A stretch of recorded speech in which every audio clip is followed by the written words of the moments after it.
Hello viewer, the Nameless Scholar here.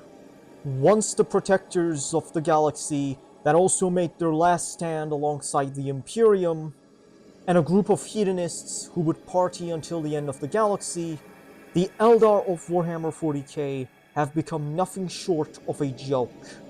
Both the Eldar and the Dark Eldar, with the Harlequins being the only Ninth-tier faction that is written somewhat competently. Telling the good things about the Eldar lore is easier than telling what's wrong with it. I know it's very hard to believe, but the Eldar, both Craftworlds and the Dark Eldar, used to be actually well written during the days of 2nd through 4th edition. Before the Dark Times. Before CS Goto. Before Matt Ward and before Gav Thorpe started gatekeeping the Eldar. And now, the Eldar are nothing but a band of incompetent idiots who are only used by GW to be used as punching bags for the Imperium or used as a plot device to give the Imperium new toys. Back in the old days, with a Craftworld Eldar, things were simple and consistent. The Avatar of Khaine wasn't a punching bag. He was actually a force to be reckoned with. Eldrad Ulfran was the Teclis and Tyrion of the Eldar, and not their Kaldor Drago. This was before the sacrificing of a human world for one Eldar, even though the Tyranids would go for the Eldar next. Their characterization wasn't just, Monkai. The Phoenix Lords were great as always, and the Dark Eldar were also not badly written. Now that I have gotten the praises and the positives, I can now start with the long list of negative things that the authors have done to the Eldar lore. Firstly, I cannot stress enough that the Eldar, both the Craftworlds and the Dark Eldar, are generally depicted as incompetent idiots who all act the exact same way, the arrogant, unlikable jerk. For a species with heightened emotions, they not only act the same and have similar personalities, but their emotionlessness is on par with Rogel Dorn. We also have no detail of how the Craftworld Eldar live, what a citizen's life is like, how they trade, how they interact with one another, and it is completely left up to the fans. To the point we know more about how life is on Kamara than on a Craftworld. We only know that the Craftworlds are in a united force and all have their own types of governance. Ulfway is a seer oligarchy. Alaitok is heavily implied to be a republic. Bialtan is a stratocracy a la the Terran Federation of Starship Troopers, the book. Saimhan is a federation of war clans, and Eondon is a traditional monarchy. The Farseers are depicted as incompetent idiots who cannot foresee the future worth a damn. And in their own novel, one Space Marine chapter and a small force of Imperial Guard somehow almost destroyed Alaitok. Even though Craftworlds are the size of real-world continents, the Imperial forces are outnumbered and are at an active disadvantage because they don't know the battlefield. That would be like if the Terrans managed to pull off an all-out assault on wait, that happened. Crap. But still, bad writing. In the Craftworlds, there are only 5 interesting characters. 1, Eldrad Ulfran, when he is handled correctly. 2, Asurman. 3, Jane Zar. 4, Malgan Ra. And technically the Visarch. As I have said before, Eldrad used to be both the Teclis and Tyrion of Warhammer 40k. He was the outsider that Ulfway was either suspicious of or loved him. He wanted Eldar and humanity to work together. He sees humanity as misguided children following in the footsteps of the Eldar, who was the closest thing to quote-unquote good in the Eldrad I mean. Even if his ideas were absolutely crazy too. But ever since 6th edition, he has essentially turned into the Kaldor Draga of the Eldar. Essentially, absurdly powerful walking plot device and Deus Ex Machina that GW uses to either revert things back to status quo or give the Imperium new stuff with the recent lore. The Phoenix Lord's powers were always inconsistent, whereas Fuegan and Malgan Ra are practically Primarchs, with the latter soloing an entire Tyranid hive fleet. Jane Zar makes it up with agility, and Asurman makes it up with wisdom. Whereas the Visarch, I will lump the Ynnari with the Craftworlds.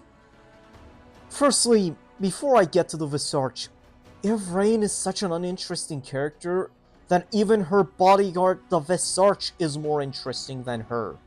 He used to be a Dire Avenger, then turned into a Dark Eldar incubus, then because he fell in love with Yvraine, he denounced his ways and declared his allegiance to the Ynnari just because he loved Yvraine, reforming himself and changing his ways. I will return to the Ynnari later. Just one problem with this: GW does nothing with him! And now I get to Khaine. Oh, Khaine, how they ruined you. Once upon a time, the Avatar of Khaine used to be a force to be reckoned with, managing to destroy an entire Tyranid hive fleet all by himself, and was just corn but better. But ever since 5th edition, he has been the punching bag of GW to show how powerful their new miniature is.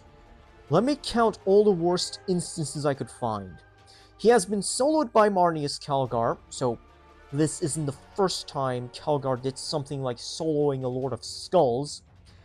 Possessed by a Keeper of Secrets, strangled by Fulgrim even though the Avatar is not alive, it is a construct made of iron and wraithbone.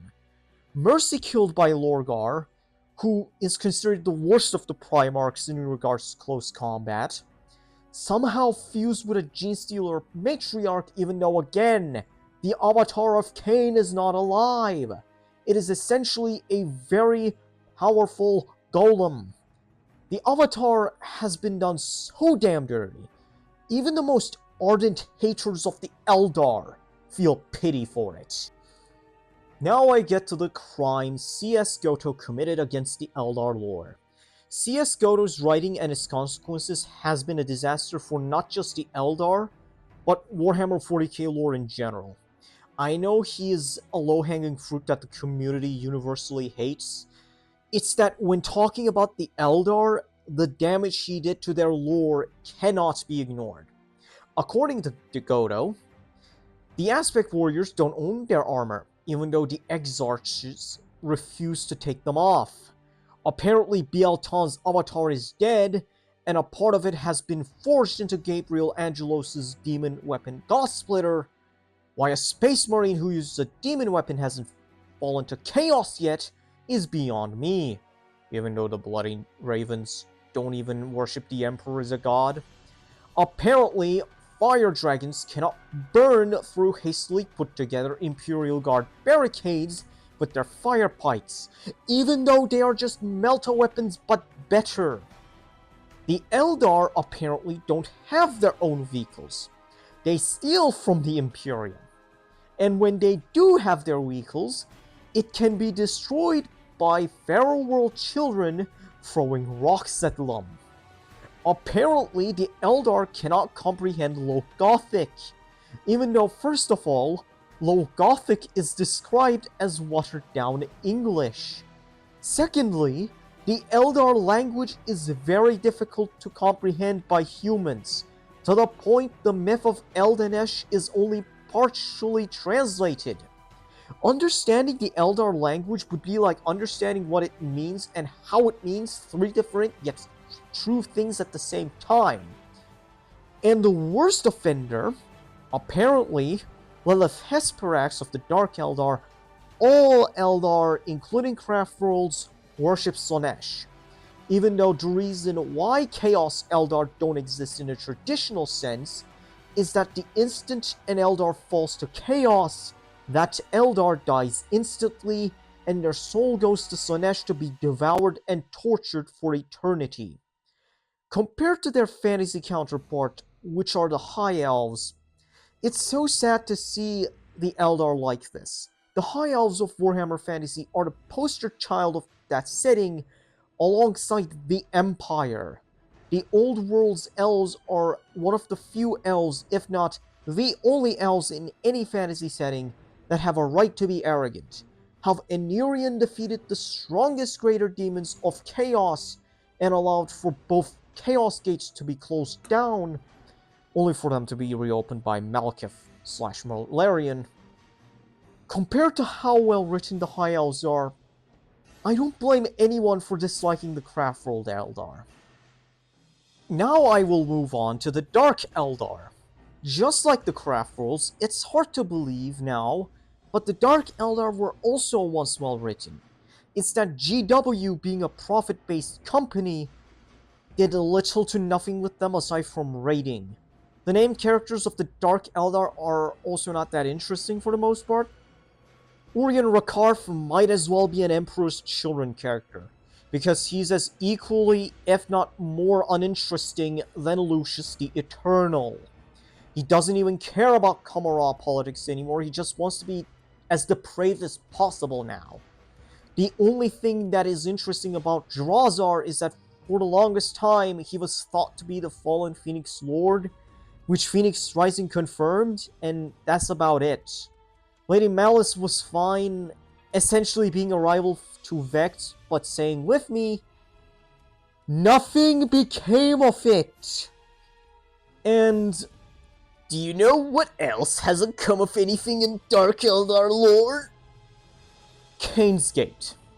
Before the fall of Cadia, it was established that a bright white light started leaking more and more from Khaine's Gate, which is a closed-off gate at the bottom of Kamara that connects the Dark City to the Warp. And it was heavily implied that it was a matter of when the gate would have been finally breached.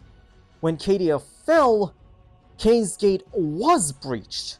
What happened? Lower Kamara got overrun by demons, even though the breaching of Khaine's Gate should have been the end of the Dark Eldar. And I think it was meant to be that way. Had GW been able to kill 40k and replace it with an Age of Sigmar in space, I think Bialtan and the Dark Eldar were going to be squatted. Lelith Hesperax is also fine. What made her a tad more interesting is that she joined the Ynnari, with Vect approving, knowing that she only did it so she can continue her depraved ways and seeking even more worthy opponents, while being under the protection of Inead. Now we get to the top G of elves himself, Osdrubal Vect. I actually like Vect as a character. I think he is, for the most part, a well-written one. He's essentially a love-to-hate character. I like how he started off as a slave and through supreme mind games, using the salamanders to do a power play, overthrow the Kamarite nobility and declare himself the supreme ruler of all Kamara is actually interesting. The other power plays he does, my favorite being that when he died during his funeral, it turned out that it was all planned, but the room was filled with poison gas, and the pain that his enemies felt brought Vect back from death, and when he purged half all the Dark Eldar with influence, such as Archons, Succubi, and Homunculi. But after the Ynnari plotline was halted, guess what? GW hasn't done anything with him since! Let's compare them to their fantasy counterpart. Although they were never strong in the writing department, the Dark Elves of Warhammer Fantasy are also better written than the Dark Eldar. And here's the thing, aside from Malus Darkblade, the Dark Elves don't really have that many interesting characters and aren't that well written. Malekith/Malarian is a tragic figure, and to a lesser extent, so is his mother Morathi. But that's about it, especially considering the fact that the Dark Elves are the epitome of winning the battle but losing the war.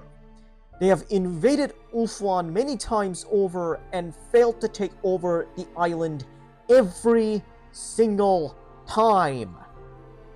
And here's the thing, I don't even like the Dark Elves that much. And when the Dark Elves are better written and more relevant than you, yeah, your faction is a problem. Now I move on to the Harlequins and the Ynnari.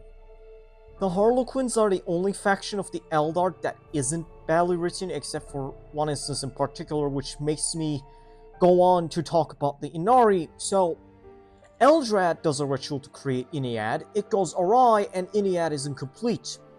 Yniad chooses Yvraine to be its emissary, and the Ynnari faction begins.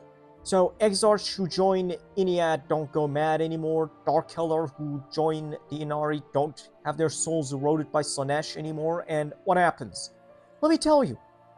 They had Yvraine resurrect Rabute Gilliman, then had her and the Visarch go around collecting Crone Swords, only to find out at the last moment, although Sucking Awakening happened years before the fall of Cadia, they realized that the last Crone Sword was located at the Palace of Pleasure when Shalaxi Hellbane defeated Yvraine, the Visarch, the Akarne, Janezar, and Lelith Hesperax in a solitaire at the same time!